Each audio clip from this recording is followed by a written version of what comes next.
मेरे प्यारे बच्चे, तेरी आशाएं तेरी श्रद्धा पर आधारित है। तेरी श्रद्धा यदि सच्ची है तो तू कभी निराश नहीं होगा। यदि कोई किसी की निंदा क्यों न करे, फिर भी कटु उत्तर देकर तुम उस पर क्रोध न करो।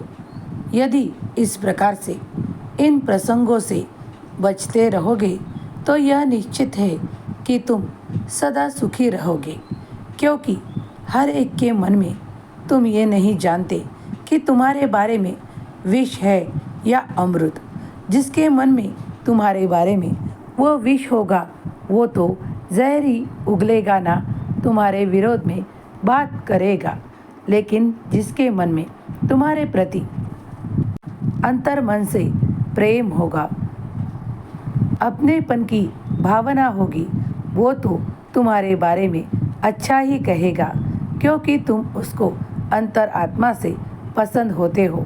तो वो तुम्हारे बारे में कभी भी गलत नहीं बोलेगा और ना ही तुम्हारे बारे में कुछ गलत सोचेगा या किसी को बोलते हुए सहन नहीं कर पाएगा, क्योंकि वो अंतर्मन से तुमसे प्रेम करता है। वो वही होता है जो तुम्हारे लिए अत्यंत प्रिय और शुभ होता है। मेरे प्यारे बच्चे, ये हमेशा याद रखो, जो दूसरों के चेहरों पर मुस्कुराहट देखना चाहते हैं, उनका ऊपर वाला भी उनके मुख पर हमेशा मुस्कुराहट बनाए रखता है। अभिमान ऐसी दीमक है जो धीरे धीरे पूरे परिवार को खाती है।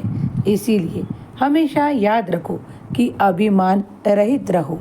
अभिमान नहीं होना चाहिए कि मुझे किसी की ज़रूरत नहीं पड़ेगी, और यह वहम भी नहीं होना चाहिए कि सबको मेरी ज़रूरत है, क्योंकि जो इस बात को समझ लेता है कि सब वक्त के साथ परिवर्तित होता रहता है, परिवर्तन समय एक सा नहीं होता। आदमी पल में अमीर है, पल में फकीर है। इसलिए अच्छे कर्म कर ले बंदे, क्योंकि यह तो बस तकदीर है।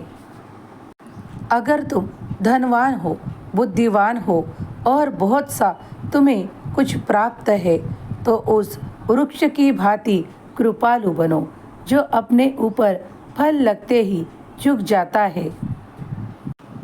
किसी भी मनुष्य की महानता उसके पहने हुए कपड़ों से नहीं होती है, बल्कि उसका आचरण कैसा है उससे होती है।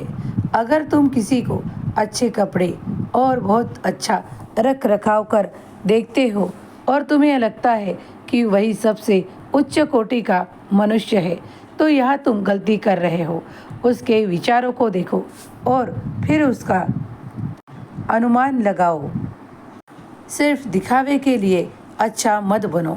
परमात्मा तुम्हें बाहर से नहीं बल्कि अंदर से जानता है।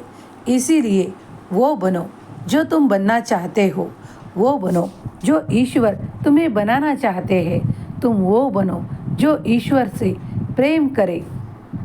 सबका मालिक एक।